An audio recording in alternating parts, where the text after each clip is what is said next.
Hello everyone, আসসালামু আলাইকুম। সবাই কেমন আছেন? আশা করি সবাই ভালো আছেন।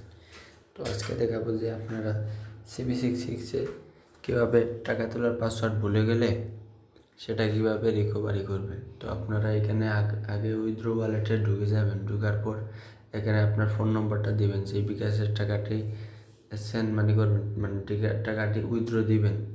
হ্যাঁ, এই নাম্বারটি আগে তুলবেন। তো আমি আমার নাম্বারটি তুলছি।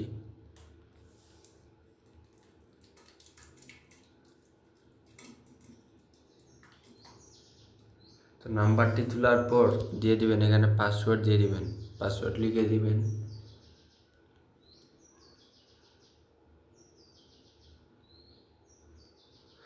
পাসওয়ার্ড লেখার পর এখানে লেখা আছে লাল লেখা আছে, এখানে সাবমিট আছে, সাবমিট লেখাতে ক্লিক করবেন। সাবমিট লেখাতে ক্লিক করার পর এখানে দেখা যাচ্ছে ওকেতে ক্লিক দিবেন। তো আমার পাসওয়ার্ডটি দেখাচ্ছে ভুল, আমি সঠিক পাসওয়ার্ড দিয়েছি, তারপরও দেখাচ্ছে ভুল। তো আপনারা এখান থেকে পুরোপুরি বের হয়ে যাবেন। বের হওয়ার পর এখানে লেখা আছে সিকিউরিটি কেন্দ্রে ঢুকে যাবেন। ঢোকার পর এখানে ক্লিক করে ট্রানজ্যাকশন পাসওয়ার্ডে ক্লিক করবেন। ক্লিক করার পর আপনার ওইখানে যে পাসওয়ার্ডটি দিয়েছিলেন ওইখানে তো টাকাটা উইথড্র হয় নাই, কিন্তু ওই পাসওয়ার্ডটি দিবেন।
তো আমার পাসওয়ার্ডটি হচ্ছে না, কারণ একটু সার্ভারে একটু প্রবলেম দেখা দিছে, তার জন্যই হচ্ছে না। তো আপনারা কিছুক্ষণ পর ট্রাই করবেন এগুলা, এই পুরাতন পাসওয়ার্ড দিয়ে, তাইলে কিন্তু হয়ে যাবে। আর যাতে আপনারা নিজেরাই না করতে পারবেন, তারা আমাদের হোয়াটসঅ্যাপ নম্বরে যোগাযোগ করতে পারেন। স্ক্রিনে দেওয়া আমাদের হোয়াটসঅ্যাপ নম্বর আছে, এখানে স্ক্রিনে দেওয়া হোয়াটসঅ্যাপ নম্বরে আমাদের সাথে যোগাযোগ করতে পারেন। আমরা এজেন্ট দ্বারা এগুলো 5 মিনিটের মধ্যে সমাধান করে থাকি। তো সবাই ভালো থাকবেন। আসসালামু আলাইকুম।